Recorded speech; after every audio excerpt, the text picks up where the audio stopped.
It begins, as all inconvenient truths do, with a whisper that pretends it isn't trying to get your attention.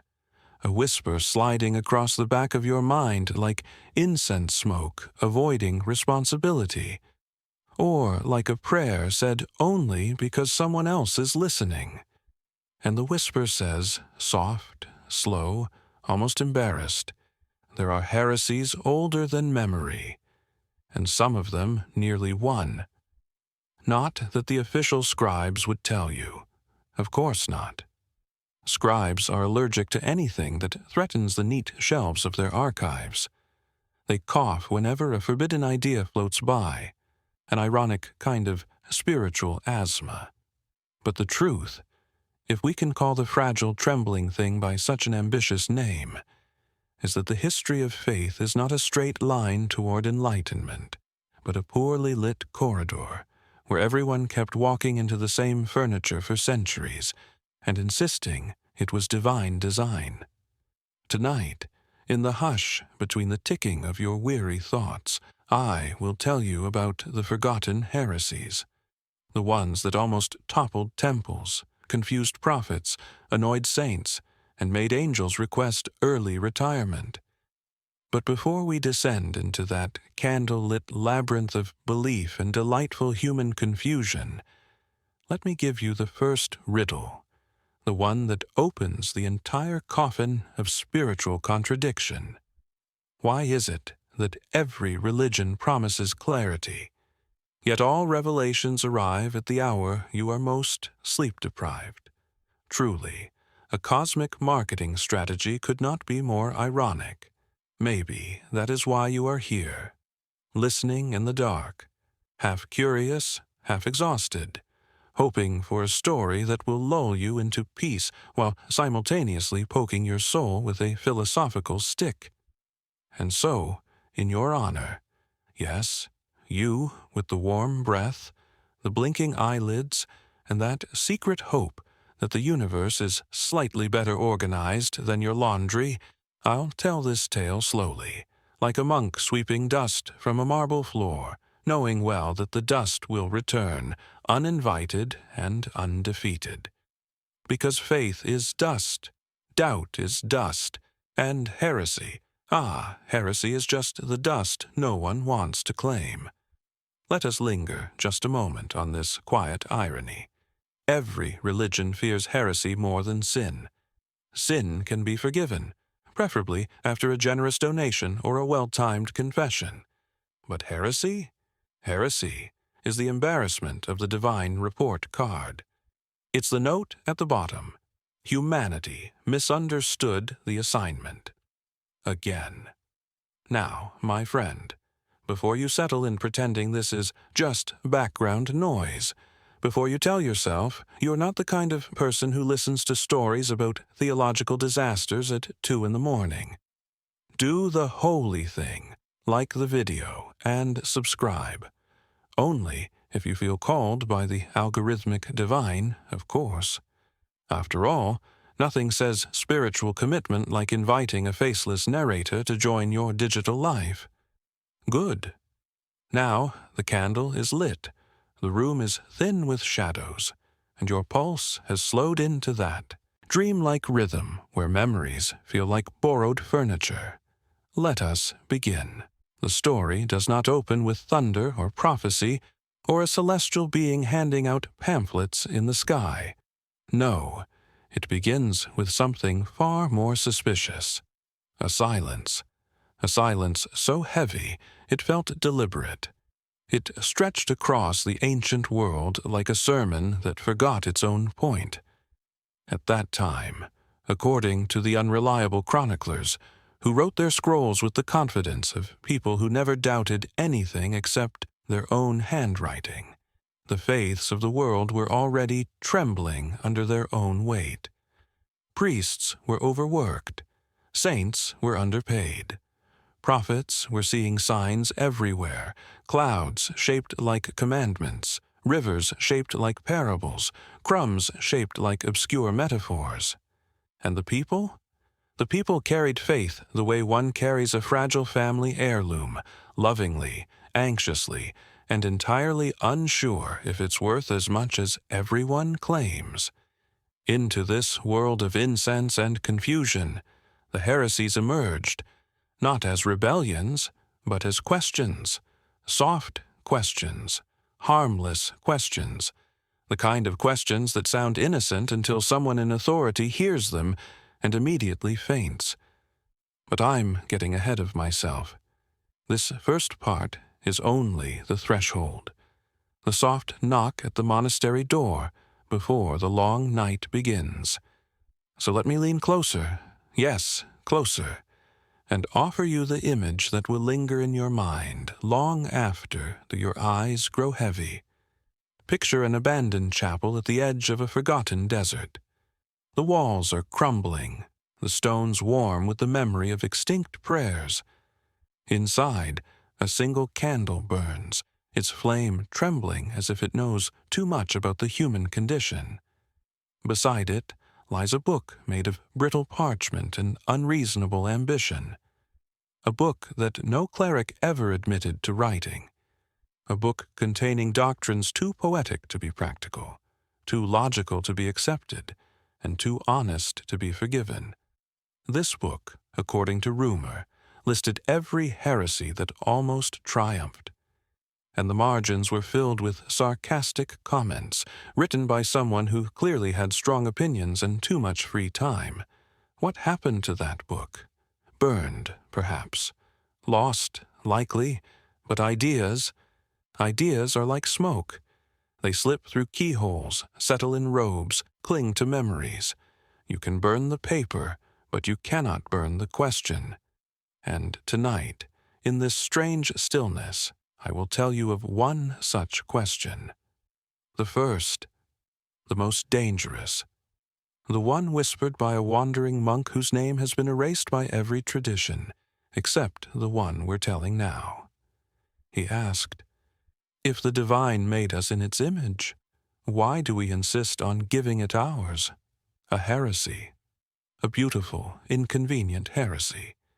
Simple enough to understand. Terrifying enough to threaten the foundation of every altar built on certainty.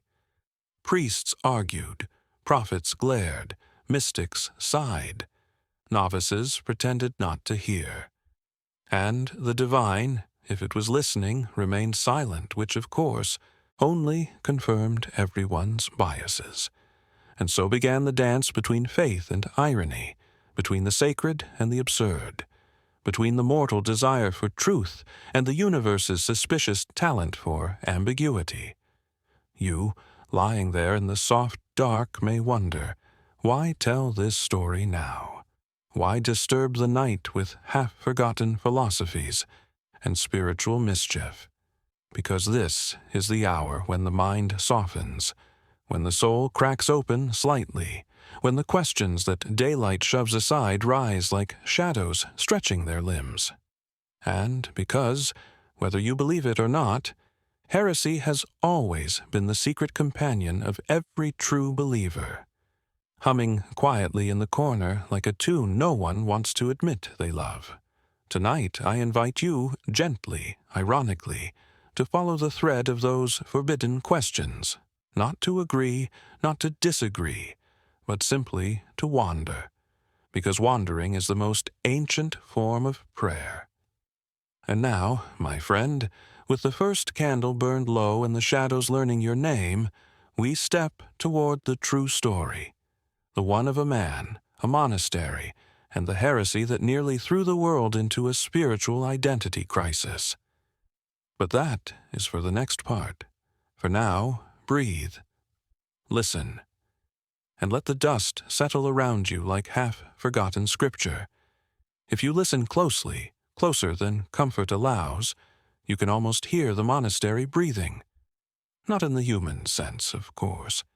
Human breathing is noisy, impatient, always slightly annoyed at being necessary. No, this was the slow exhale of ancient wood swelling with the night, the soft groan of stone that has carried too many confessions, and the quiet insistence of dust settling where it pleases, like a congregation that refuses to sit where the priest tells them. This monastery, our setting for tonight's very inconvenient tale, stood on the edge of a valley so silent that even the birds practiced their songs in whispers, a place forgotten, not because the world was cruel, but because the world was distractible. Kingdoms rose and fell, armies marched, prophets declared things passionately, and yet no one remembered to check if this lonely bundle of stone and prayer was still functioning. Inside its walls lived monks, humble, obedient, and chronically sleep-deprived.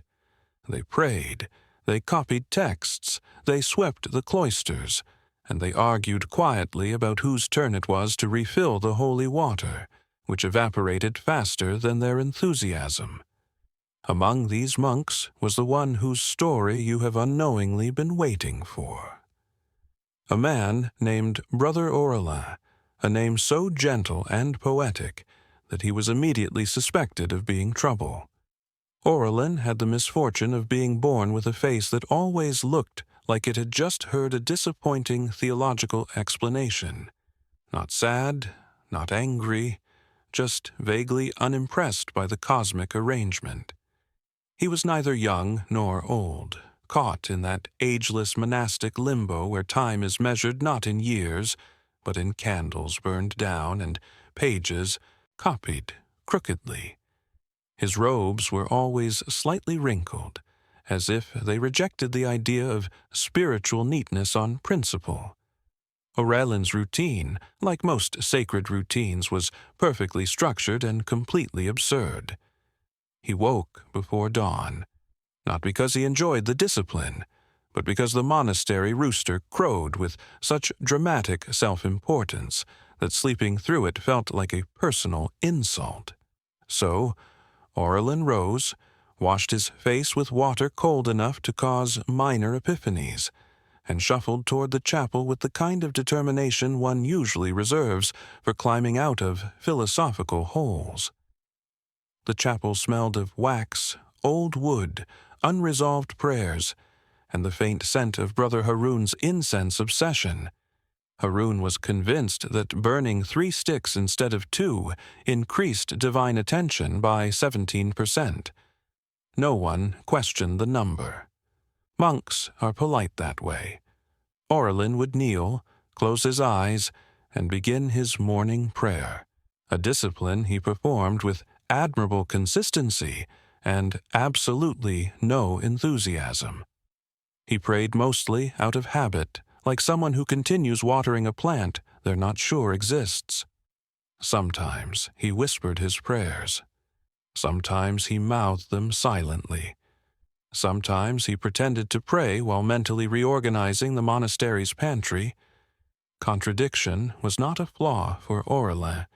It was a spiritual hobby. He believed in devotion, yes, but he also believed that devotion should come with a return policy.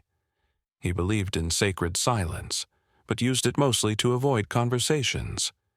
He believed in humility, yet privately judged anyone whose handwriting in the holy manuscripts was worse than his own. And yet, for all his doubts and dry humor and quiet sarcasm, Orelin was beloved in the monastery. Not for his piety, he was average at best. Not for his discipline, he was predictably inconsistent. But because he bore all his contradictions with a kind of soft sincerity, like a candle willing to flicker even when the wind had clearly voted otherwise. His world was simple, but not peaceful. Monasteries are rarely peaceful. They are quiet, but quiet is not the same as peace. Quiet is simply the noise of things you are trying not to think about. And Orelin had many things he tried not to think about. The valley stretched beyond the walls, a silent ocean of mist and pale grass. The mountains loomed like ancient judges, squinting down at the monastery as if still undecided about its verdict. At night, the stars spilled across the sky like scattered ink, the kind of ink that stains the soul and whispers inconvenient metaphors. The wind carried particles of soil, memory, and distant regret. The bells chimed at inconsistent intervals, as if time itself was unsure whether it still believed in routine. And the shadows, oh, the shadows, moved with a confidence that suggested they knew more theology than anyone there. Orlin would walk through the hallways at dusk, listening to the echo of his own footsteps, wondering why footsteps always echo louder in places where thinking is discouraged. The candles wavered as he passed, like shy acolytes unsure whether to acknowledge him.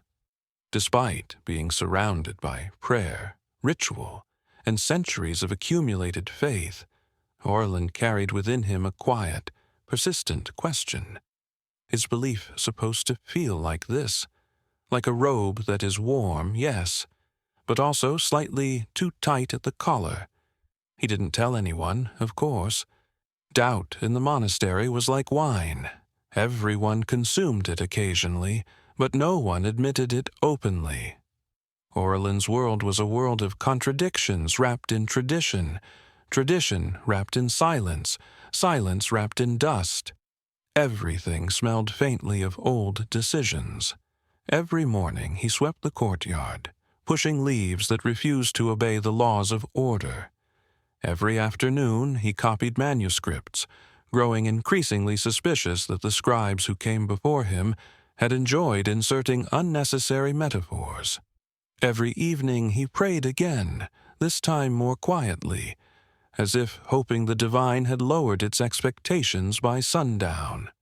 And yet, despite the monotony, despite the routines, despite the comfort of spiritual autopilot, something was shifting, something small, something quiet, something the size of a whisper that doesn't know it's dangerous. For now, though, Orlin remained blissfully trapped in the illusion of stability. His faith had not yet cracked, only trembled slightly, like a candle unsure whether the breeze was a message or just bad timing. You, listening in the warm dark, may already feel it. The soft tremor beneath the surface, the premonition of a philosophical disaster waiting to bloom, the sacred absurdity preparing to unfold like a scroll that accidentally reveals more than intended.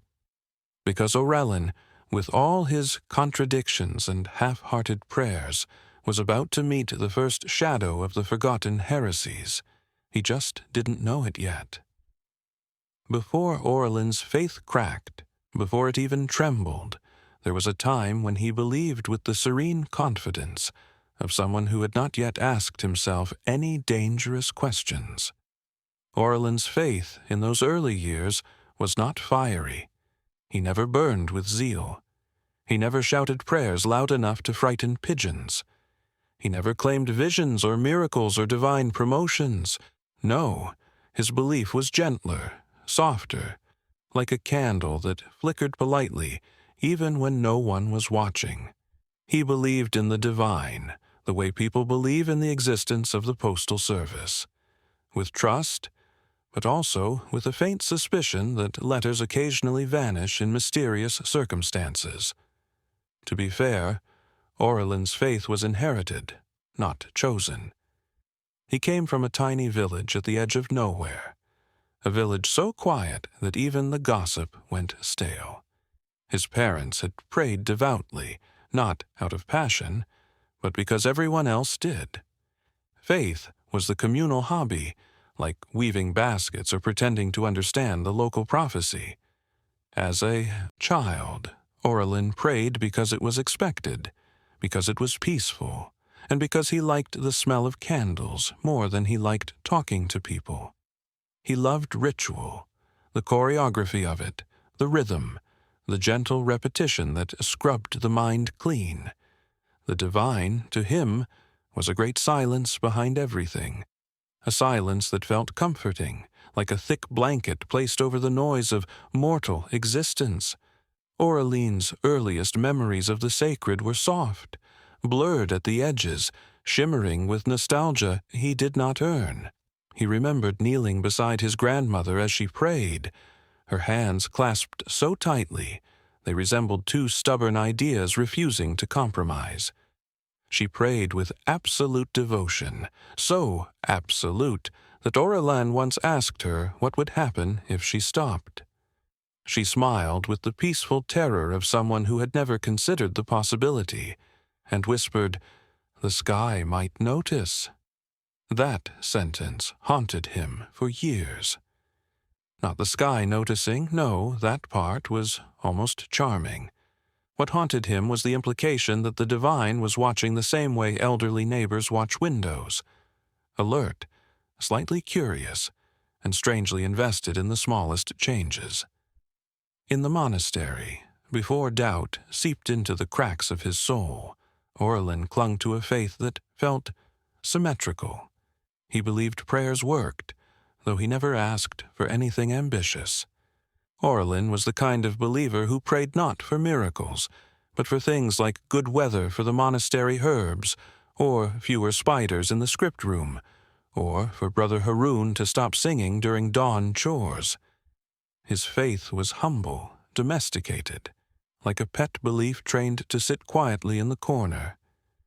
He believed in the divine's love, though he imagined it not as a blazing cosmic force, but as a distracted, well-meaning aunt who occasionally remembered birthdays. He believed in angels, even though he suspected they were terribly overworked and likely underpaid. He believed in sin, though he assumed most sins were misunderstandings caused by poor communication between heaven and earth. And yes, he believed in miracles, but he believed in them the way one believes in supermarket discounts. They exist, technically, but only appear when you're not looking for them, and always with small, annoying conditions attached. Aurélien's faith, before it broke, was a delicate balance of sincerity and selective blindness. He accepted mysteries not because he understood them, but because they made good company. He accepted Scripture not because it was perfect, but because the alternative, thinking for himself, seemed exhausting. He believed quietly, dutifully, half-heartedly, like someone maintaining a garden they were never sure they had planted.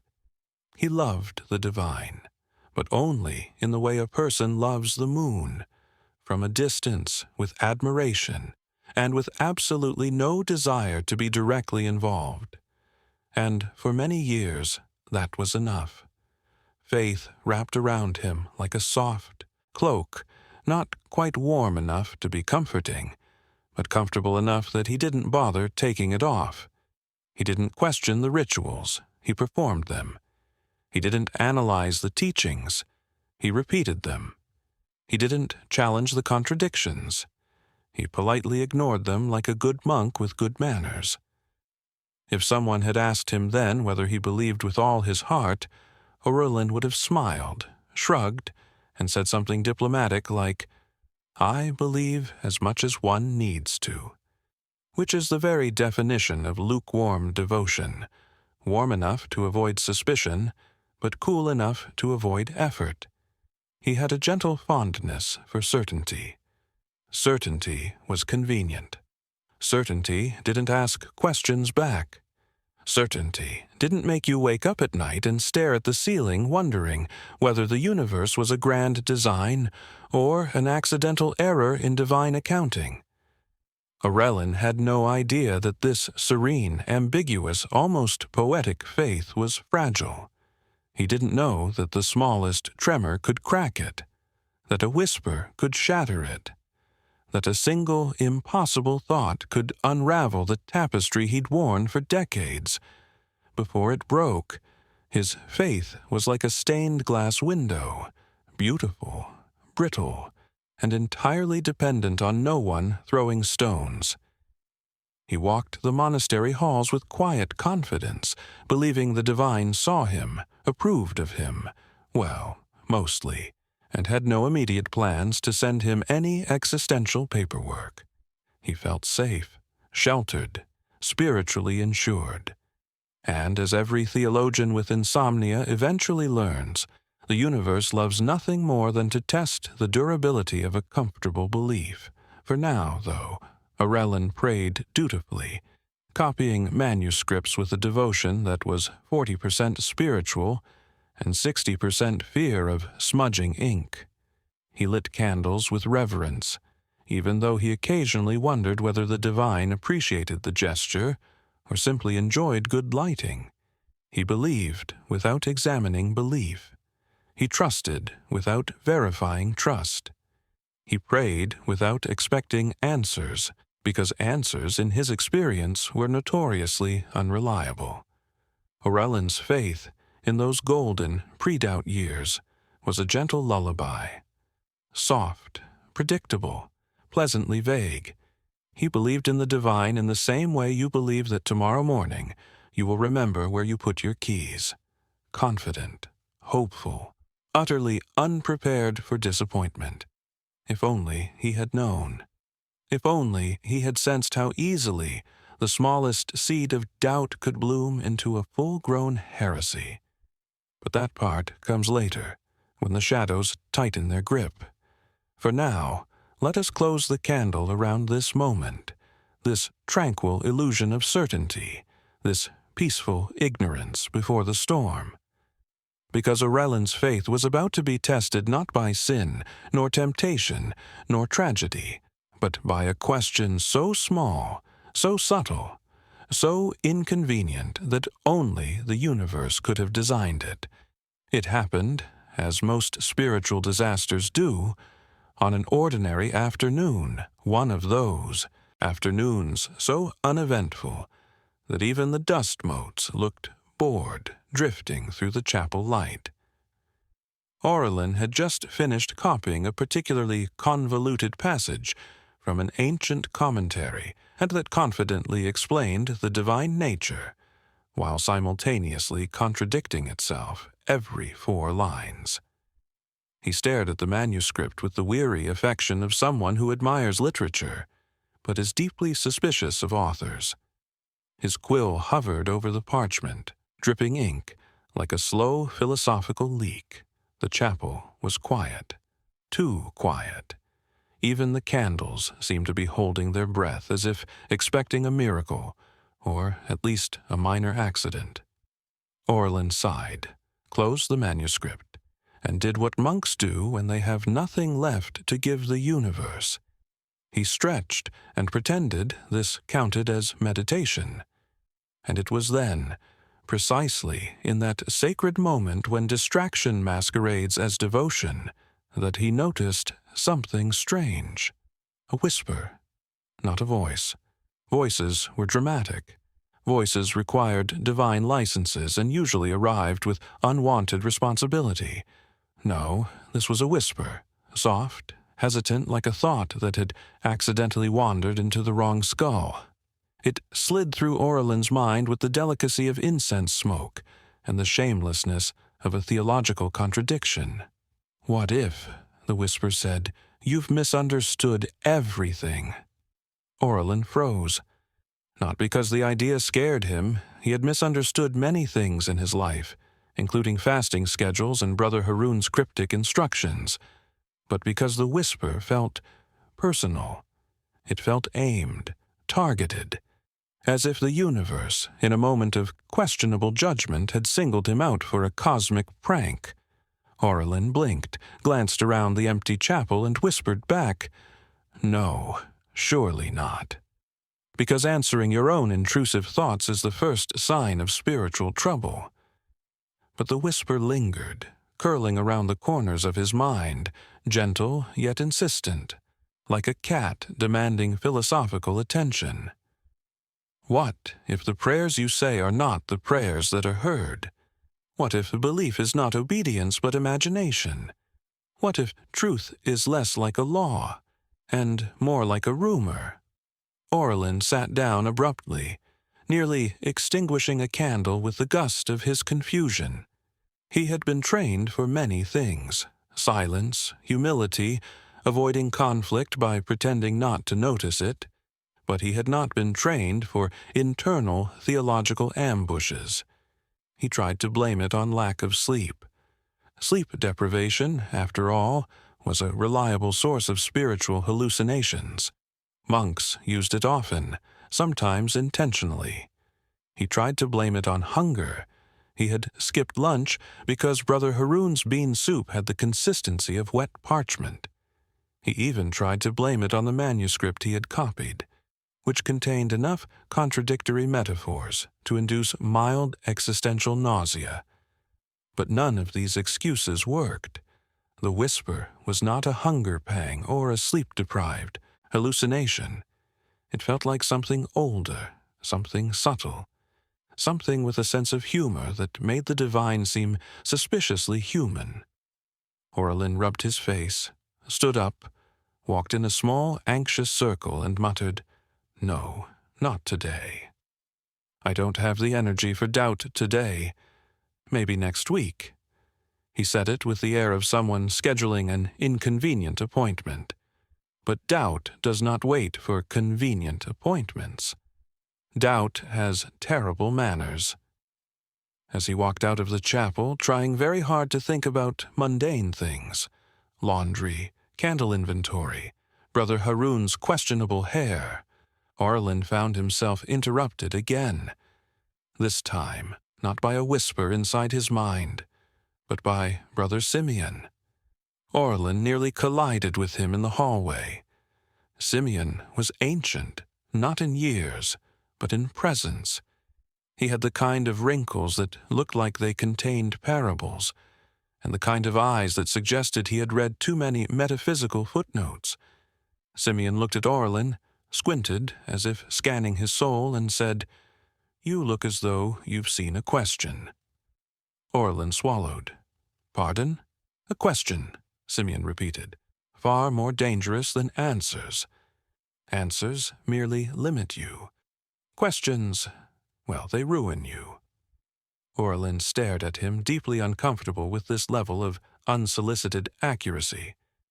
Then Simeon added, almost cheerfully, "Be careful." Questions spread, and walked away, humming a hymn that sounded suspiciously off-key. Orlin stood frozen, wondering whether Simeon had always been this cryptic, or if he had simply chosen today to become an omen. He returned to his duties, determined to ignore everything: whisper, confusion, cryptic elderly monk, cosmic insinuations, but ignoring doubt is like ignoring smoke. The more you avoid it, the more it insists on becoming fire. That night, during evening prayer, the whisper returned, only this time it carried a sense of mischief. As the monks chanted, their voices rising like tired winds, Orlin heard the whisper curl through the harmony. What if the chant is beautiful? Because no one understands it. He nearly choked. He looked around. The other monks were chanting peacefully, their eyes closed, their souls untroubled, their minds blissfully unaware of the existential pothole Orlin had just stepped into. The incense rose in thin silver lines, but now it looked less like a sacred offering and more like a smoke signal from a universe trying to get his attention. Orlin pressed a hand to his chest. His heart was doing something strange, something like knocking on the inside of his rib cage as if trying to escape the upcoming philosophical nonsense. After prayer, he retreated to the courtyard, where the night air was cool, the sky was low, and the stars had that smug twinkle suggesting they knew secrets and were not planning on sharing. He sat on the old stone bench and whispered into the dark, "What do you want from me?" For a moment, nothing happened. Silence stretched. Then the wind stirred. Not dramatically, not prophetically. Just enough to move a single leaf across the courtyard stones. The leaf slid, spun once, and came to rest at Orlin's feet. He stared. It was an ordinary leaf, brown, dry, unimpressive. But in the dim light the veins formed a shape that looked vaguely, like a symbol from the old manuscripts. Or perhaps it looked like a fish, or the number 5, or a saint shrugging. Orlin's breath hitched. because nothing was ever clear. Signs in Orlin's experience were suspiciously similar to coincidences wearing costumes. He picked up the leaf, turned it in his fingers, and whispered, "Is this supposed to mean something?" The wind did not reply. The leaf did not glow. No divine voice burst from the heavens with instructions. But the silence after the question felt heavier than the silence before it. Orlin felt something deep in his stomach shift, something small, something warm, something quietly rebellious. A seed, the seed of doubt, a tiny, insignificant seed, the kind that would ruin everything if ignored. He placed the leaf beside him, folded his hands, and tried to pray. But the prayer tangled. It lost shape. It fell apart the moment he tried to hold it. Not because he had lost faith, but because faith had shifted, ever so slightly, like a candle flame catching an unfamiliar breeze. Orlin stayed in the courtyard long after the other monks had gone to sleep. The moon slid between clouds. The stars blinked their ancient sarcasms, and the whisper lingered in the back of his mind. What if you've misunderstood everything? And what if that's the beginning, not the end? The seed was in place, tiny, barely noticeable, but alive. And the universe, always fond of irony, had already decided to water it. Orlin woke the next morning determined, absolutely determined, to behave as though nothing at all had happened the day before. After all, denial is humanity's oldest coping mechanism, older even than prayer, older than ritual, older than the invention of politely pretending you understood a sermon. He rose before dawn, as usual. He splashed his face with water so cold it nearly convinced him he still believed in divine mercy. He adjusted his robe, smoothed his hair, and whispered to himself, "It was nothing. A leaf. A silly thought. A tired mind. Back to normal." But of course, the universe despises the phrase "back to normal." Say it once, and cosmic mischief wakes up early. Orlin marched into the chapel with the determined posture of a man about to outperform faith itself. He decided he would pray more enthusiastically than he had in years. He would chant like a monk who absolutely, unquestionably, undoubtedly believed. He would drown the whisper under a flood of devout theatrics. The other monks noticed immediately. How could they not? Orlin prayed that morning like a man auditioning for the role of most pious human alive. His hands clasped dramatically, his eyes squeezed shut, trembling with effort. His bowing was so deep it might have qualified as interpretive dance. Even Brother Haroun, who once shouted hallelujahs in his sleep, paused mid-chant to stare. Orlin ignored all of them, pouring his heart, lungs, and half his dignity into the ritual. He prayed with exaggerated fervor, hoping the divine would interpret his desperation as devotion. "If I pray louder than my doubts," he reasoned, "the universe will assume I'm fine." Ah, yes. Self-deception, the most sacred of all human traditions. But here's the tragedy of denial. The harder you try to silence doubt, the louder it applauds. As Orlin chanted, something strange happened.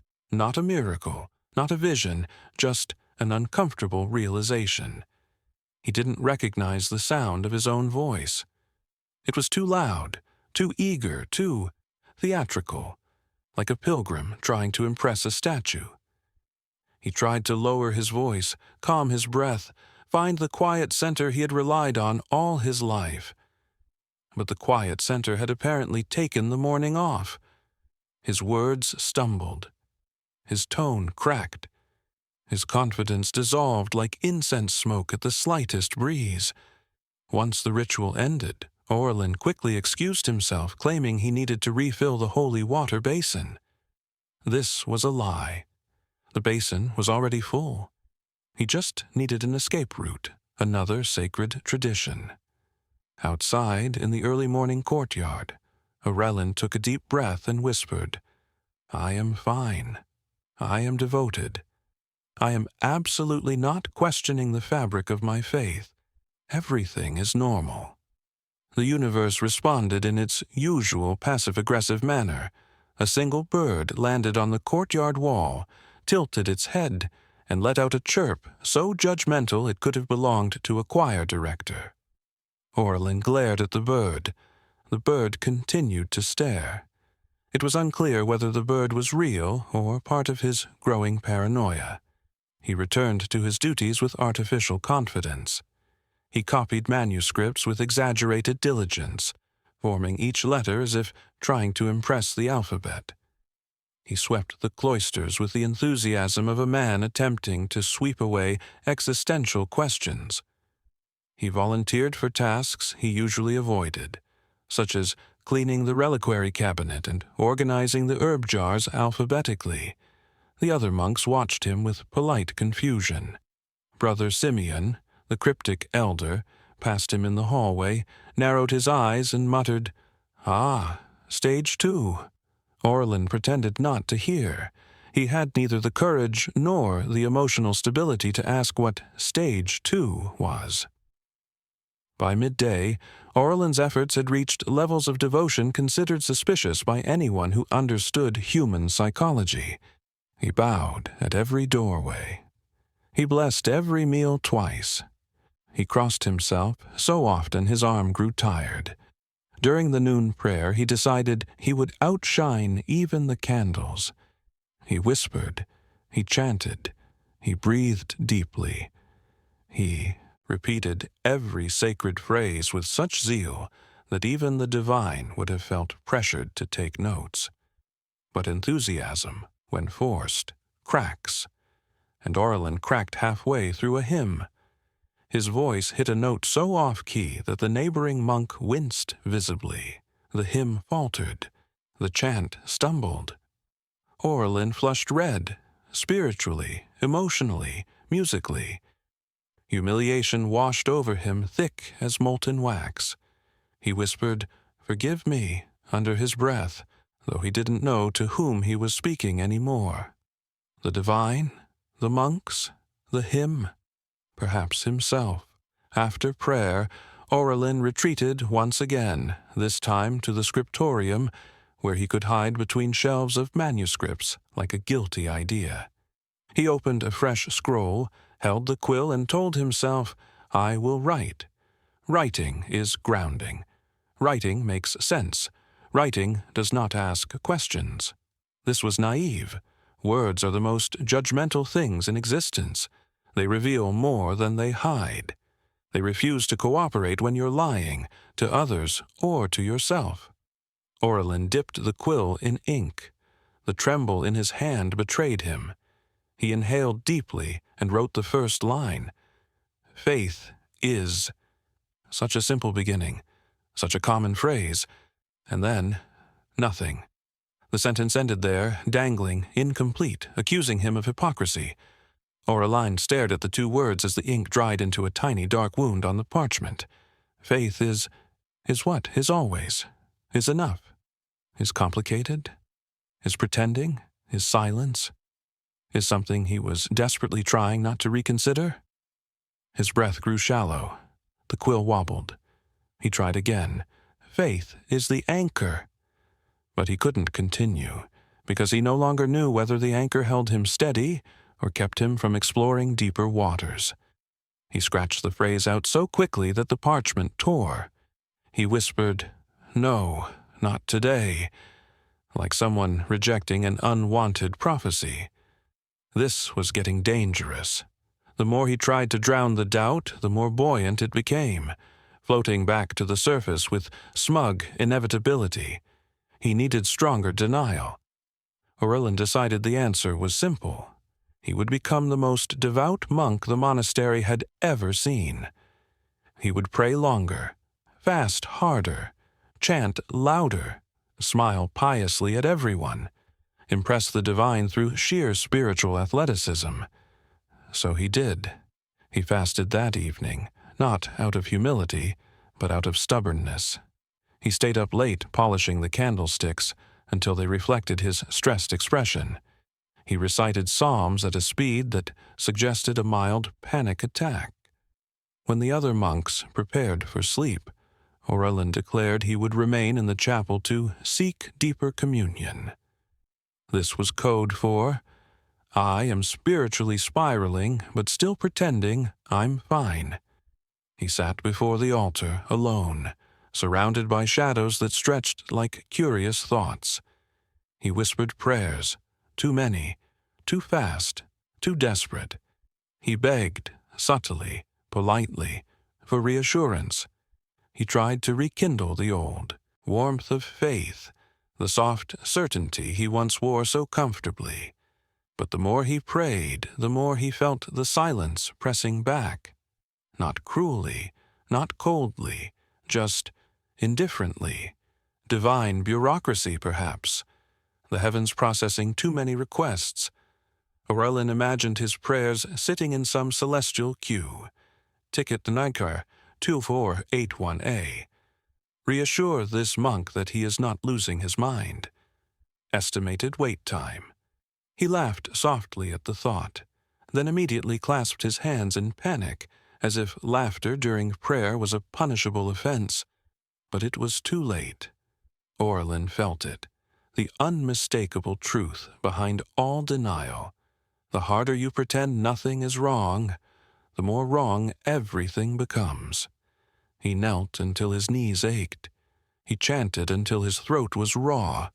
He forced his mind into shapes it no longer wanted to hold. But the seed of doubt, quiet and patient, was already sprouting. And denial, glowing brilliantly, collapsing beautifully, was not enough to stop it. By the next morning, Aurelin had convinced himself, through sheer force of stubborn spirituality, that the crisis of the previous day had been an isolated incident, a mere hiccup, a passing cloud, a momentary theological indigestion. He woke early, inhaled the cold monastery air, straightened his robe with the dignity of someone pretending not to be unraveling, and whispered, "Today will be different.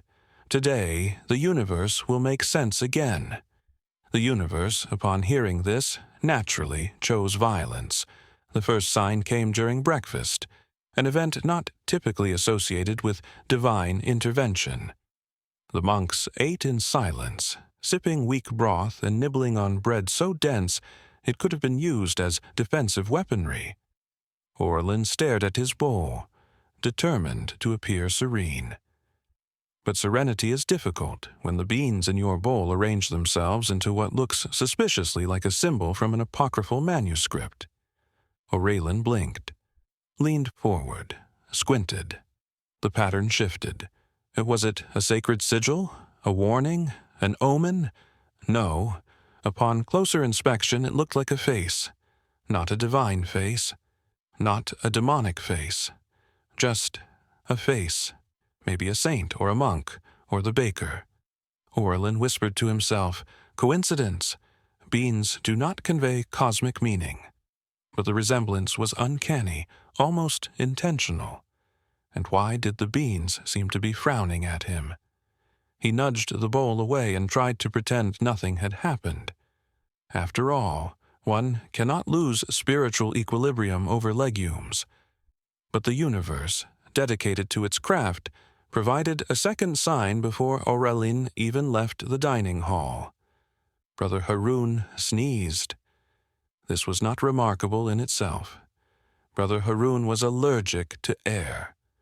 What was remarkable was what flew out of Harun's sleeves when he sneezed, 3 small feathers. White, soft, perfectly shaped. They fluttered to the floor like tiny divine confetti. The monks gasped. Aurelin froze. Harun blinked innocently and said, "I've been cleaning the storage loft."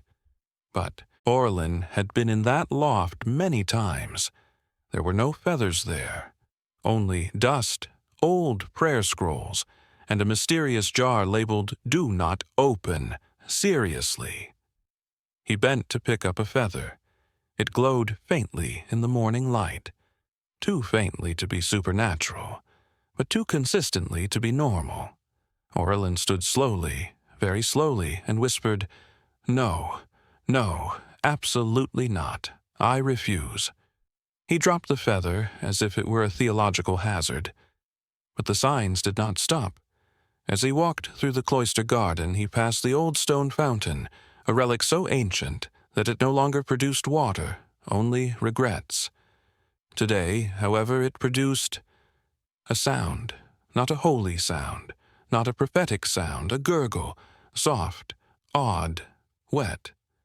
Orlin leaned over the fountain edge. The fountain stared back with dry indignation. He shook his head. "No, no more." He turned away. The fountain gurgled again, louder, like a stomach with spiritual opinions.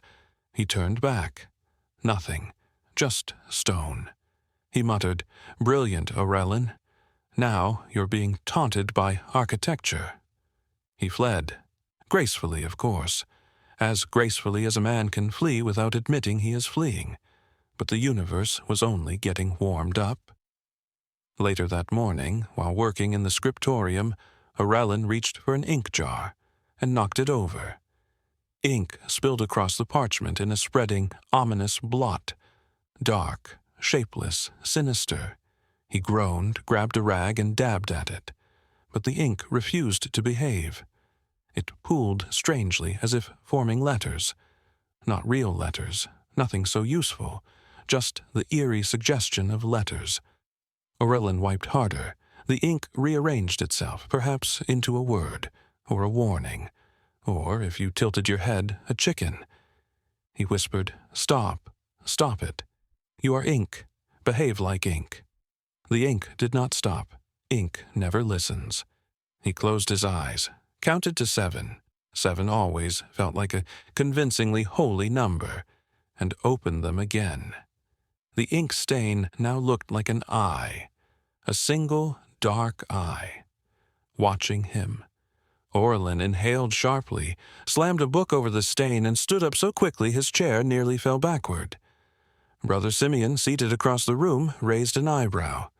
"Stage 3, he muttered, calmly. Orlin stared at him. "What is stage 3? "Everything looks like a sign," Simeon replied, turning a page as though discussing weather forecasts, even things that are clearly not signs. It's quite annoying, really. Orlin opened his mouth to protest. But what could he say? That Simeon was right. That he, Orlin, was being spiritually haunted by feathers, beans, fountains, and misbehaving ink? No. He swallowed the confession. His pride was stronger than his sanity. He left the scriptorium in a hurry, whispering to himself, "Everything is fine. Everything is normal. The universe is not sending messages. I am simply tired. Very tired. Extremely tired." But the universe, having already smelled his vulnerability, continued its campaign. The next sign came during midday chores. Orlin entered the herb room to retrieve dried mint. A peaceful task, a safe task. He opened the jar. Inside were the herbs, dry, fragrant, harmless. But sitting atop the herbs was a small twig shaped unmistakably like a question mark. A perfect curve. A perfect dot. Orlin closed the jar immediately. Opened it again. The twig remained. He whispered, "That's not funny." But apparently the cosmos thought it was hilarious. He picked up the twig with trembling fingers, turned it over, examined it, smelled it, shook it, hoping it would stop being meaningful. It did not. He dropped it back into the jar and backed away slowly, like a monk negotiating with a philosophical predator. Outside, the wind picked up. It carried dust across the courtyard in small spirals, spinning shapes that looked briefly, horrifyingly like runes. Orlin squeezed his eyes shut. "These are not signs," he told himself. These are coincidences. Humans see patterns everywhere. Brains love patterns. Brains create patterns even when patterns do not want to exist. He inhaled, exhaled, relaxed fractionally. And then a passing novice dropped a stack of scrolls. The scrolls hit the ground with a soft thunk, rolling until they formed, of course they did, a perfect circle around Aurelian's feet. The novice gasped. "Is that a message?" Aurelian's soul nearly left his body. "No," he snapped. Not loudly, just with the quiet ferocity of a man clinging to the last thread of sanity. No message. None. Zero. Absolutely ordinary scroll accident. Pick them up. The novice blinked. But they rolled, so ordinary, Aurelian insisted. The novice obeyed, mostly out of fear. Aurelian walked away, muttering fervent counterprayers to ward off symbolic thinking. But the day wasn't over. That evening, as the monks gathered for prayer, Aurelian sat down on his usual bench, only to find someone had carved a small shape into the wood. He ran his fingers over it. A spiral, a perfect spiral. He whispered, "No, no, no, no. Spirals are just shapes. They are not metaphors. They are not warnings. They are not cosmic commentary on the nature of returning to the beginning of faith." But even as he said it, he felt a strange, unwelcome chill run down his spine. And then, the final sign of the day. During the chant, the candle in front of Aurelian flickered violently, sputtered, and then spat out a tiny ember that landed directly on his open prayer book, perfectly centered, perfectly dramatic, only slightly singed. Aurelian inhaled sharply, too sharply. Brother Haroun, chanting beside him, leaned over and whispered, "It looks like the fire is trying to tell you something." Aurelian closed the prayer book, closed his eyes, and whispered back, "I swear to the heavens, if one more inanimate object attempts to communicate with me, I will become a hermit." But the universe, of course, had not finished, and Aurelian knew it, because every sign today, the beans, the feathers, the fountain, the ink, the twig, the scrolls, the spiral, the ember, had something in common. They meant absolutely nothing. But they also meant far too much. Nothing was clear enough to be divine. Nothing was trivial enough to ignore. They were not revelations. They were not warnings. They were not messages. They were possibilities. And possibilities are the most dangerous form of uncertainty. They haunt. They linger. They whisper. And Aurelian, poor Aurelian, felt them circling him like silent questions with sharp wings. The signs had not helped. In fact, they had made everything worse. By the time night bled into the monastery again, Aurelian was carrying the day's confusion like a sack of wet stones tied to his mind. And doubt, tiny, polite, once ignorable, had now grown into a companion that walked beside him with the confidence of a stray dog that had decided it lived here now. He tried to ignore it, tried to outpray it, tried to outrun it through hallways that smelled of wax, dust, and decisions he was no longer sure he had made. But doubt, once seated, is a loyal creature. It follows. It persists. It sits in the corner of your consciousness with quiet amusement, waiting for you to notice that everything you once considered firm is now, gently, trembling. That evening, after the last bell chimed, a soft, exhausted sound as if even the bell had lost its conviction, Aurelian sat in the chapel, hoping silence would fix him. Silence did not fix him. Silence, in fact, betrayed him, because silence in a monastery is never truly silent. There is the creak of wood, the sigh of stone cooling, the faint hum of oil wicks struggling to stay lit. There is the echo of centuries, of prayers said too loudly, of doubts swallowed too quickly. And in that layered silence, Aurelian felt something shift, not outside, inside. His heartbeat sounded too loud. His thoughts echoed. His breath felt like a question mark. He pressed his palms together, knuckles whitening. "Steady," he whispered. "Steady. You are a monk. You are fine. You believe." The silence responded by offering him an intrusive thought. "Do you?" Orlin flinched. He tried to focus on the candle before him, the flame bending slightly, as if tired of keeping shape. He imagined himself as that flame, trying to stand straight in a wind he could not see. He closed his eyes, searching for the old warmth, the familiar pulse of faith he once carried like a second heartbeat. Nothing. Only the cold, echoing hollowness of someone listening for an answer that had forgotten him. He tried again, harder. Monks always try harder. Effort is their native language. He recited psalms until the verses blurred. He whispered sacred names until they dulled into sounds. He pressed his forehead to the stone floor, hoping humility would coax clarity. But humility, tonight, felt like a mask that no longer fit. Orlin rose too, quickly, and stumbled. His vision wavered. The chapel spun. He caught himself on a pew and exhaled shakily. "No," he whispered. "No, no, I am not unraveling. That would be dramatic. I am simply adjusting." But the universe, always honest in the worst ways, had already declared otherwise. The crisis had begun, not with thunder, not with revelation, but with the subtle horror of realizing that the rituals no longer held weight, that the prayers no longer sounded like truth, that the divine silence felt less like presence, and more like absence. Orlin felt the ground shift beneath his certainty. He wandered out of the chapel, steps unsteady, feeling as if the hallway were longer than usual, as if stretching to test him. The candles flickered too violently. The shadows leaned too close.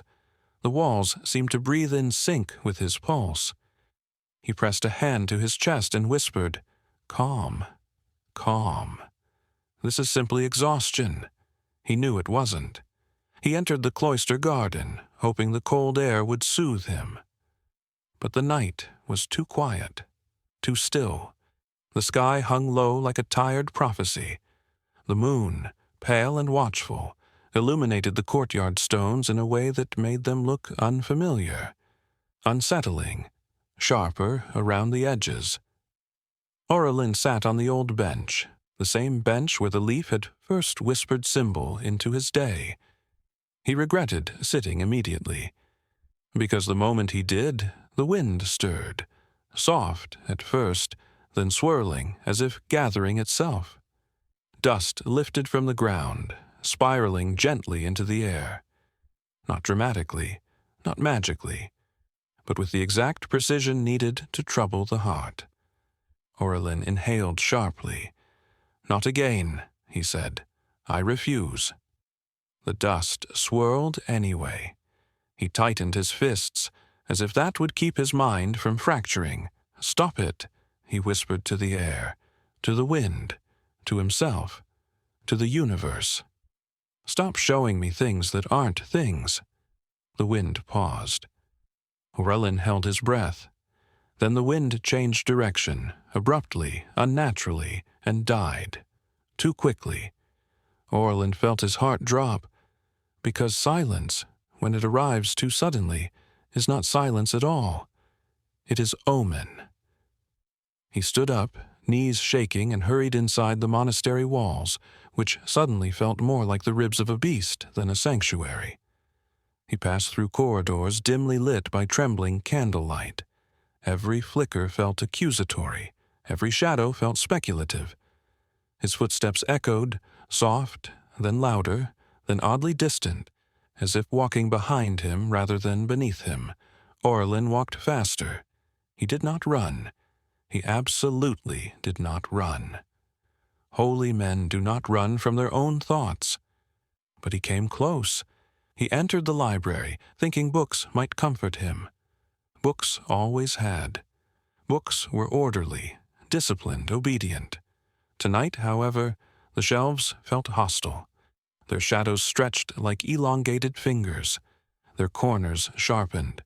The parchment smell was too thick, too old, too knowing.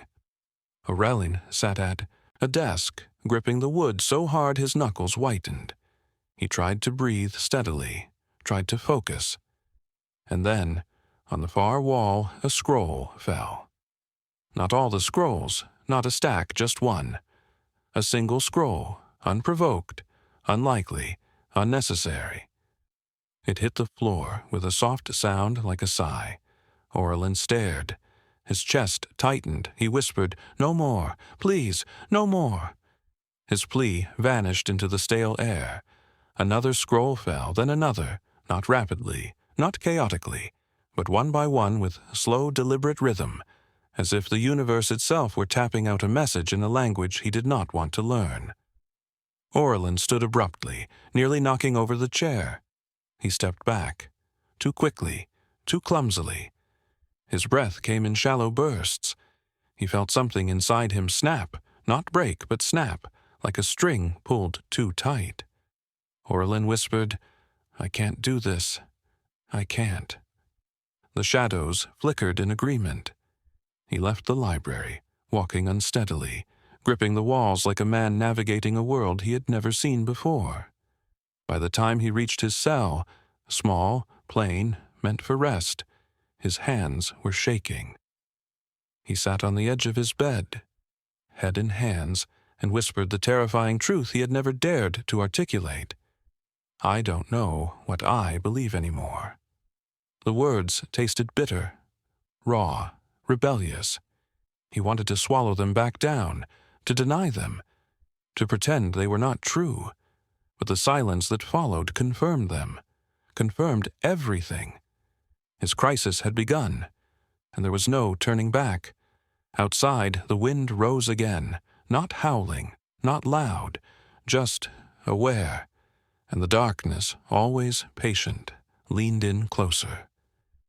It happened in the hour of the night that refuses to decide whether it still belongs to yesterday or is already surrendering to tomorrow.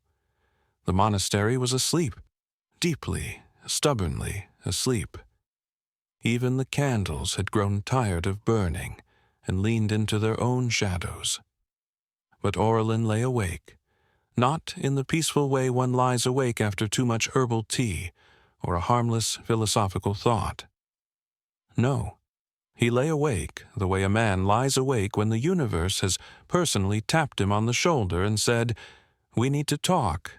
He tossed, he turned, he prayed a little, cursed a little, then apologized for cursing, then wondered if apologizing was even appropriate, considering he wasn't entirely convinced anyone was listening. Eventually, he stood. His cell felt too small, the walls too close, the air too thin, as if breathing required permission he no longer had. He opened the door and stepped into the hallway. The stones beneath his feet were cold, colder than they should have been, as if they had been storing the night's doubt like memory. The corridor stretched before him, lit only by a single candle left burning by some forgetful monk. The flame danced weakly, as if trying not to draw attention to itself. Aurelien walked slowly, almost drunkenly, though he had consumed nothing but despair and a modest dinner. Every step echoed, too loudly, too clearly, as though the monastery had become a hollow instrument and he was playing it by accident. He wasn't heading anywhere, not consciously, but his feet carried him, through the corridor, through the cloister, through the courtyard where the fountain slept, toward the chapel. Of course, the chapel, the place where everything begins to break. He entered. It was nearly dark inside. The air smelled of extinguished candles and old prayers, prayers that clung to the rafters like cobwebs, waiting for someone foolish enough to believe in them again. Aurelien stood in the center, surrounded by wooden pews that looked like witnesses too polite to intervene. He whispered, "Are you there?" No answer. He laughed softly, a cracked, brittle sound, more exhale than laugh. "I don't even know who I'm asking." He took another step forward, and something in the chapel shifted. A sound, small, distant, like a breath dropping between stones. Orlin turned, nothing. He swallowed, hard. He walked toward the altar. His fingers brushed the cloth, rough, cold, heavy with centuries of accumulated expectation. He whispered again, "Please, I need something. A sign, a voice, a feeling, anything." The silence responded by becoming heavier, denser, a living thing pressing against him from all sides. Orlin's hands trembled. He sank to his knees, slowly, painfully, as if gravity had become theological. He bowed his head. For a moment, long, fragile, he thought he might cry, and then the candle behind him went out. Not flickered, not sputtered, not dimmed, snuffed cleanly, decisively, as if a hand, not human, had pinched the flame. Orlin's breath caught. His heart slammed once, twice. He turned. The chapel was darker now, too dark, the kind of dark that feels aware of you. He whispered, "No, no, I am not imagining this." Another candle went out, then another. Not in a line, not randomly, in a spiral, a slow, deliberate spiral, shrinking, turning, closing in on him. Orlin's throat tightened. He rose to his feet, dizzy, terrified, trembling in ways both wholly and deeply embarrassing. "Stop," he said. "To the dark, to the candles, to the universe." Immediately a fourth candle extinguished itself. Orlin staggered backward until his shoulders struck the cold stone wall. His breath came in rapid bursts. "This isn't real," he whispered. "This is exhaustion, or hunger, or madness." A beat. Probably madness. He pressed his palms against his temples. In the near darkness, the shadows began to move. Not dramatically, not violently, just subtly, leaning, shifting, stretching as if they had been waiting all night to express themselves. Orlin blinked rapidly. "Stop! Stop! Stop!" He backed away from the wall and nearly tripped over the first pew. His heart hammered. His stomach twisted. And then a sound, soft, whispering, unclear. He froze. The whisper came again, not from inside his mind, and not from a person, and not from any place that could be pointed to. It came from everywhere. Orlin, his name, spoken in a voice that carried no breath, a voice neither warm nor cold, neither kind nor cruel, a voice that sounded like a thought that had finally escaped.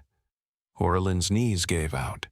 He collapsed onto the stone floor, palms splayed, breath shaking. He whispered, "I don't want this. I'm not ready. I didn't ask." "You did," the whisper replied. He shook his head violently. "No, I did not.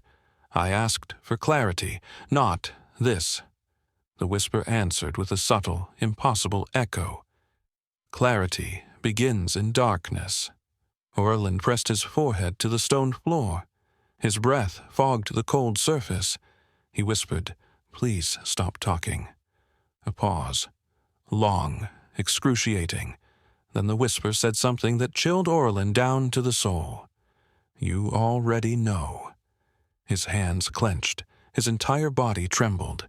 His mind, his poor, faithful, inconsistent, terrified mind, cracked open. Because he did know. Not the answer, not the truth, but the realization that his faith had been an illusion of safety, a comfortable structure, a ritualized lullaby, something he wore, not something he felt. The whisper faded. The candles remained extinguished. Orlin lifted his head slowly. His eyes burned. He felt weightless and heavy at the same time, like a man floating inside his own collapse. He whispered, "What do you want from me?" The silence answered. Then the flame on the altar, the one candle Orlin had not noticed until now, flared, violently, brightly, unnaturally. The light hit his face like a revelation or a mockery. He couldn't tell the difference. He shielded his eyes, heart pounding, breath caught between fear and surrender. And then, just as suddenly as it had flared, the flame died. Darkness swallowed the chapel whole, complete, final, absolute. Orlin exhaled, a trembling, desperate sound, half prayer, half collapse. He whispered the truth he had been resisting for days. I'm lost. The silence accepted this, welcomed it, held it. Orlin sank to the cold floor, exhausted, broken, emptied out. There, in that vast oppressive darkness, where faith had cracked and certainty had evaporated, and the universe had refused to draw clear lines, Orlin met the quiet, devastating beauty of total unknowing, the moment of spiritual breaking, the moment when belief, stripped of comfort, reveals its naked, trembling core. And Orlin, poor Orlin, finally understood the terrible irony. Nothing is more spiritual than the feeling of complete failure. There is a kind of silence that does not soothe, a silence that does not comfort, does not cradle, does not whisper gentle promises of rest, a silence that feels inhabited. Orlin awoke inside that silence. He didn't remember falling asleep. He didn't remember standing up. He didn't remember leaving the chapel. He simply opened his eyes and found himself in his cell, lying on his cot as though gently placed there by hands that preferred to remain unnamed. The room was dim. Gray morning light seeped through the small window, carrying the cold breath of dawn. Dust floated lazily in the air, tiny, drifting planets illuminated by a universe that had grown tired of clarity. Orlin stared at the ceiling. It stared back. He felt hollow, not broken. No, that had happened hours before. This was different. This was the aftertaste of collapse, a kind of emptiness that did not ache because even pain was too heavy to lift. He sat up slowly, like a soul assembling itself piece by fragile piece. His body felt light, as if grief had scooped out something essential during the night. He whispered, without meaning to, "Is anyone there?" But the silence did not answer.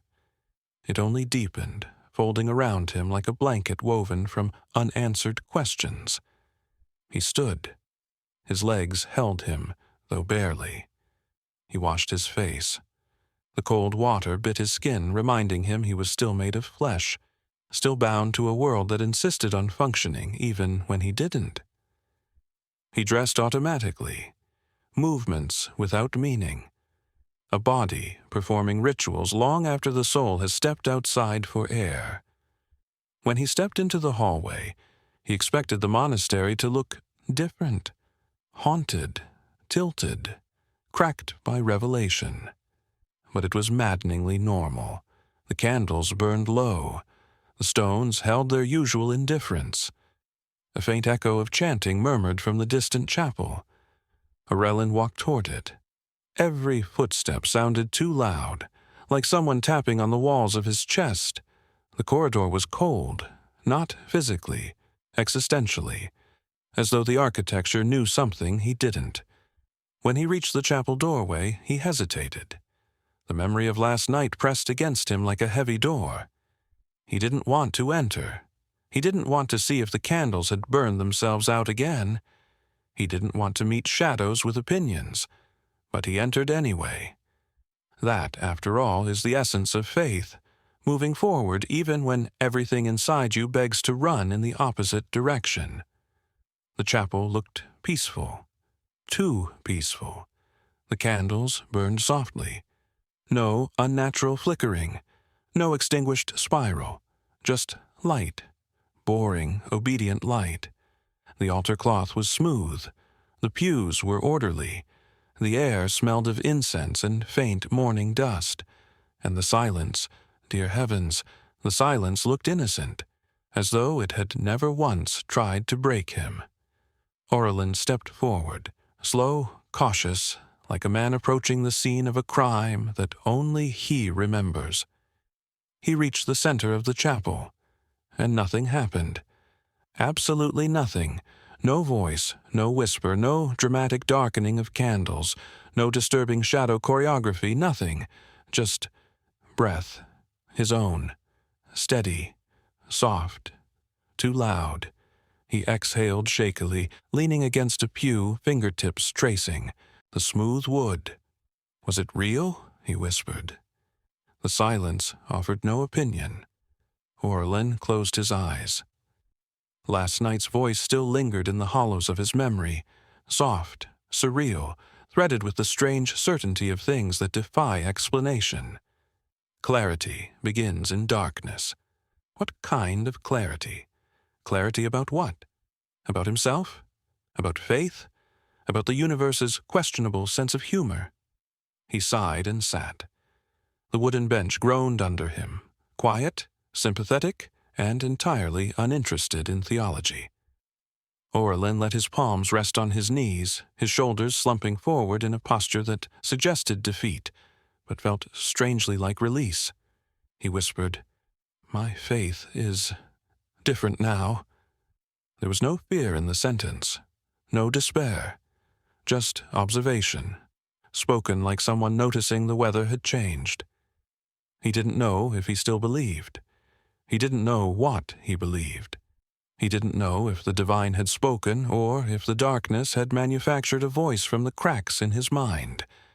But he knew one thing, one solid truth he could place gently on the altar of his uncertainty.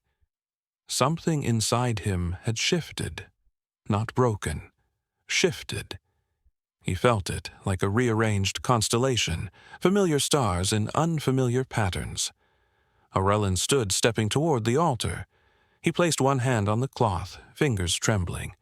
He whispered, "Why me?" It was not a plea, not a protest, not even a real question. Just the exhausted curiosity of a man who has run out of assumptions. The air remained still. Orlin inhaled deeply, the scent of old wax filling his lungs. Then he stepped back. He walked out of the chapel, down the corridor, into the cold courtyard. The morning sun was rising, a pale disk pushing against the horizon like a weary lamp trying to remember how to shine. The grass sparkled with dew. The stones glistened. Everything looked untouched, as if the world outside the chapel had politely declined the invitation to participate in his collapse. Orlin sat on the stone bench in the courtyard. He looked at his hands, at the faint tremor that refused to leave. He whispered, "I feel empty." He didn't say it with sadness, or fear, or resignation, just truth. And emptiness, he realized, was not the enemy. Emptiness was space. Emptiness was possibility. Emptiness was the beginning of something he did not yet understand. He leaned back, letting the cold morning air fill him. He watched the dust floating lazily in the sunlight, glittering bits of earth drifting wherever the wind chose to take them. He envied them, not their directionlessness, but their freedom. Orlin closed his eyes. For the first time since the crisis began, he did not feel the need to pray, or explain himself, or hide.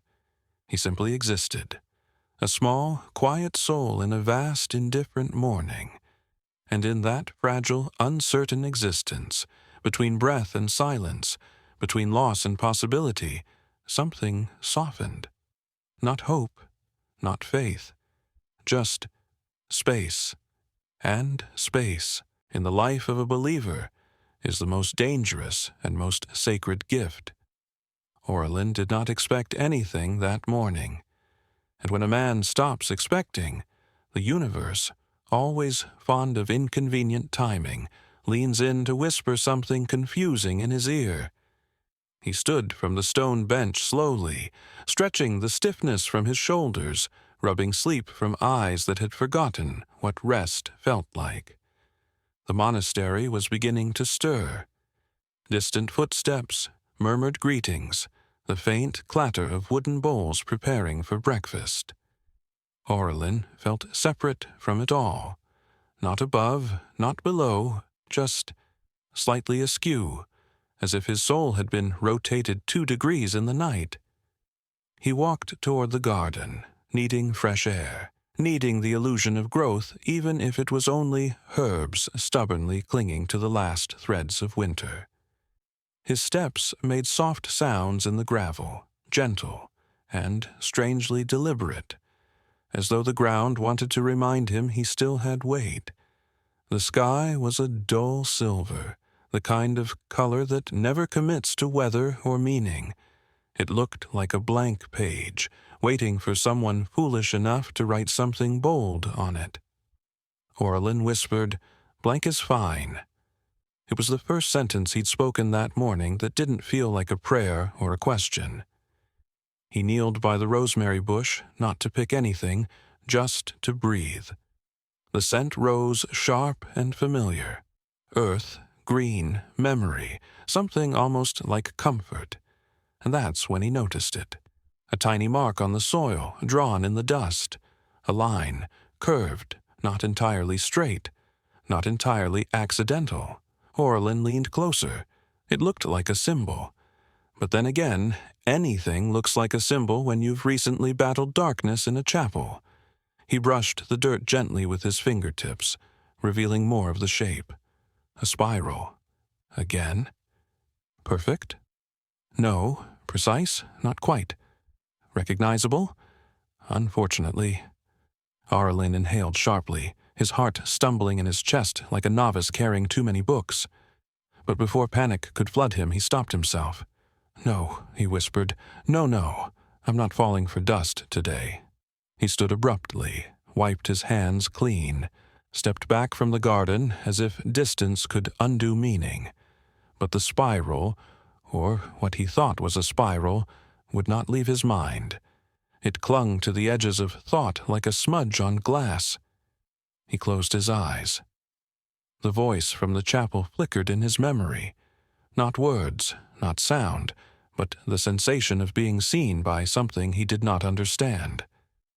He opened his eyes again. The garden was ordinary, solid, sober, unmystical. Aurelin exhaled. "Good," he murmured. "Let things be ordinary today." But the universe did not respond to personal requests. It rarely did. It found them entertaining, at best. Aurelin walked to the cloister, the arches framing the morning light in thin, trembling lines. As he passed Brother Haroun, the monk gave him a gentle nod. Too gentle, Aurelin thought, as though Haroun were greeting a patient recovering from a fever. Aurelin nodded back stiffly.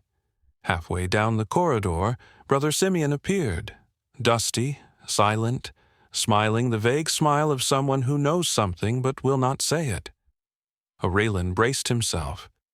Simeon stopped in front of him, peered at him with eyes that looked like chipped glass. "So?" Simeon asked. "So what?" Aurelin replied defensively. "Stage 4?" Aurelin blinked. "What on earth is stage 4?" Simeon shrugged. "No one knows. Everyone makes it up. Enjoy it." And then he walked away, humming that same off-key hymn that Aurelin now suspected might actually be intentional. Aurelin rubbed his temples. He needed calm. He needed quiet. He needed something mundane. Breakfast would do. He entered the dining hall, hoping for the comfort of routine. Several monks sat in silence, sipping broth, chewing bread, contemplating existence in the polite way monks do. Aurelin sat. He picked up his spoon. He looked into his bowl. It was empty. He frowned. The bowls were never empty. Even on fasting days, they were ceremonially filled with the symbolic disappointment of watery broth. He glanced around. Every other bowl contained food, except his. Aurelin whispered, "Is this a metaphor?" Brother Harun, seated beside him, glanced at the empty bowl, then at Aurelin, and said in the most unhelpful voice possible, "Perhaps the universe is encouraging you toward minimalism." Aurelin inhaled sharply. He reached for the ladle, intent on serving himself. As he did, the ladle slipped from his hand. Not fell, slipped, like fingers had pushed it, or gravity had been altered. Or the universe was still in a mischievous mood. The ladle clattered to the floor, echoing through the hall like a cymbal crash at the worst possible moment. All the monks looked up, at Aurelin, at his bowl, at the silent ladle.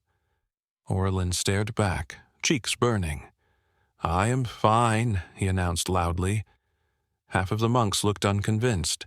The other half looked mildly entertained. Brother Simeon, of course, whispered from across the hall, "Ah, stage 4, indeed."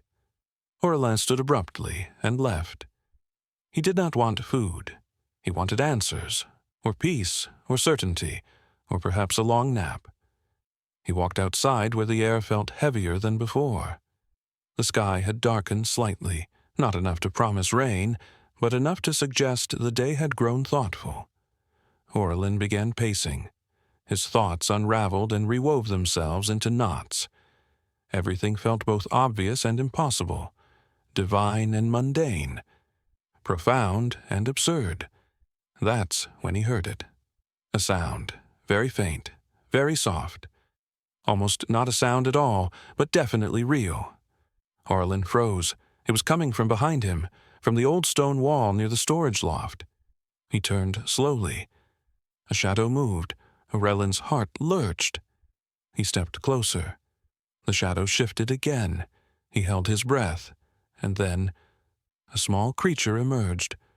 A squirrel, carrying a twig, which, for one horrifying second, Aurelin thought might be shaped like a spiral. It wasn't. It was just a twig. The squirrel stared at him, judgmentally, then darted away. Aurelin covered his face with both hands, dragging them down slowly, exhaling through his teeth. "I refuse," he whispered to the universe.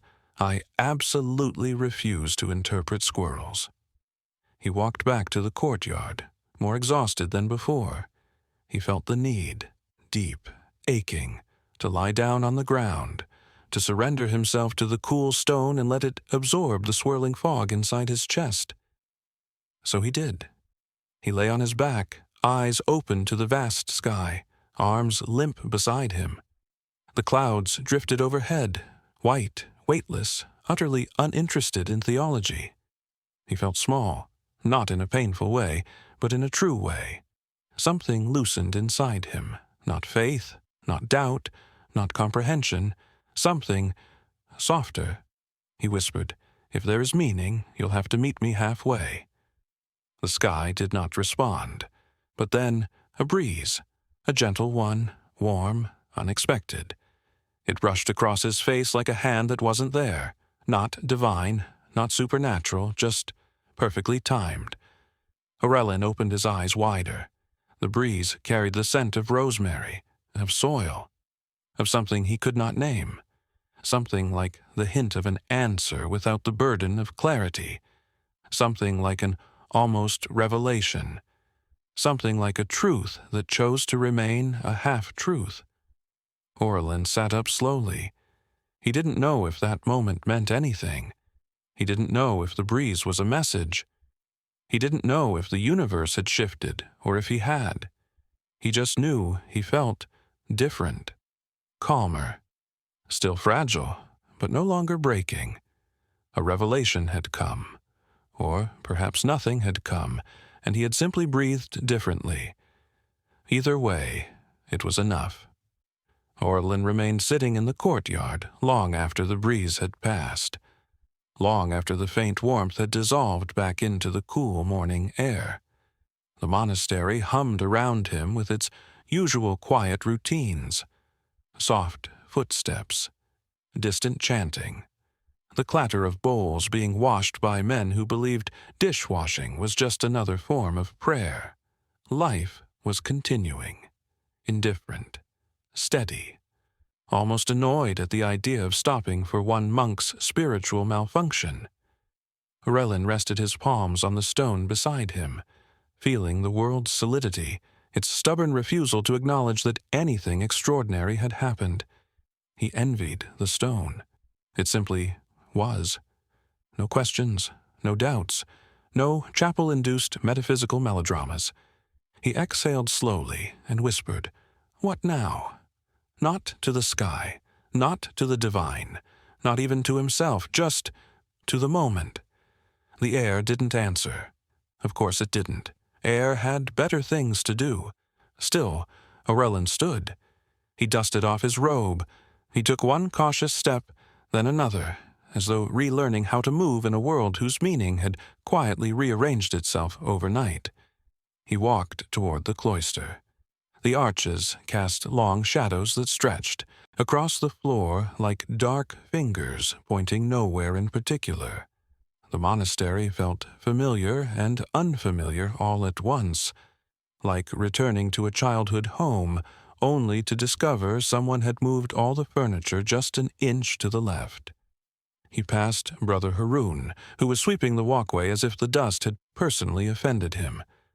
Haroun glanced up. "You look better," he said. Orellin blinked at him.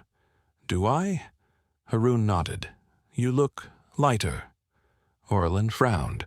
"I feel emptier." "Same thing," Haroun said cheerfully, returning to his sweeping, with the determination of a man wrestling his own demons one grain of dust at a time. Orellin wasn't sure whether to be comforted or concerned. He continued walking.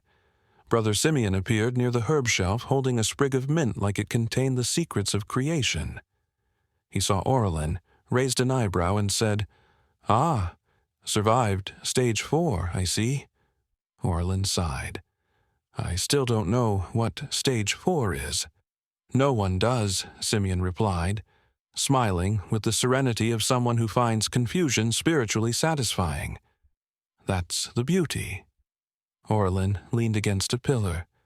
"Brother, do you ever feel as though everything you believed is slipping?" "Constantly," Simeon said. "It's what keeps me from being insufferable." Orellin huffed a laugh. It surprised both of them. Simeon's expression softened. "You know, Orellin, faith is a conversation, not a contract. The divine doesn't hand you answers like scrolls. It whispers. It nudges. It confuses. Sometimes it hides behind squirrels for reasons known only to itself." Orellin closed his eyes briefly. "Squirrels," he murmured. "Yes," Simeon said solemnly. "Small prophets of chaos." Orellin laughed again. Not fully, not freely, but enough. Simeon stepped closer, voice gentler than usual. "You are not lost. You are wandering. And wandering is older than faith."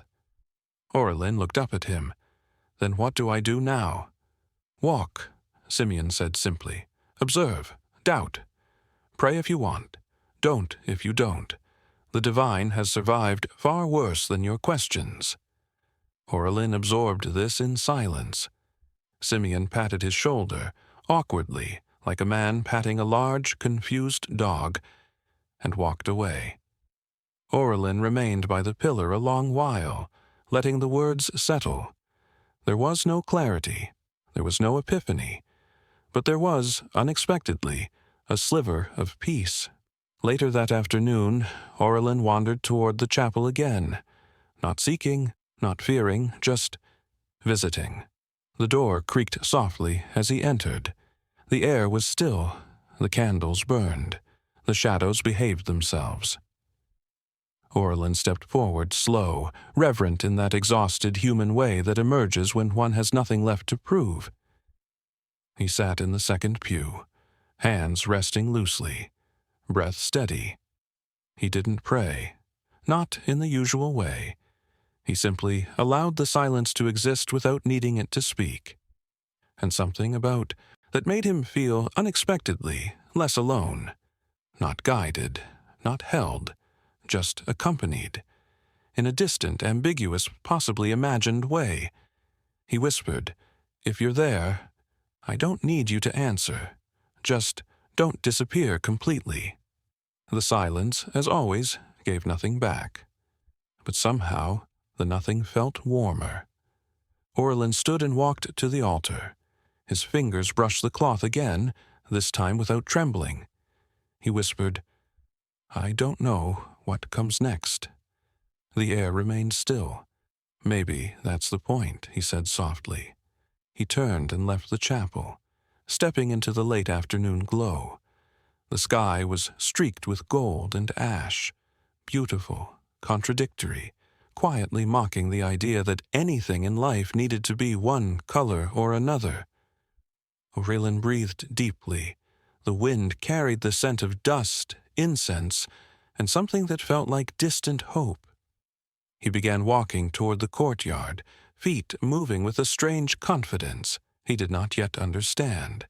A small thought crossed his mind. Gentle, inconvenient, mildly humorous. Perhaps God was busy last night, or simply avoiding messages, the way everyone does on Mondays. He smiled faintly. Not because he had found answers, not because he had regained certainty, but because, for the first time since the crisis began, he felt like himself again, a man who could stand in the middle of unknowing and not collapse. The story wasn't finished. His faith wasn't healed. His doubt wasn't solved. Everything was open. Everything was unresolved. But the path ahead, uncertain, winding, ridiculous, felt possible.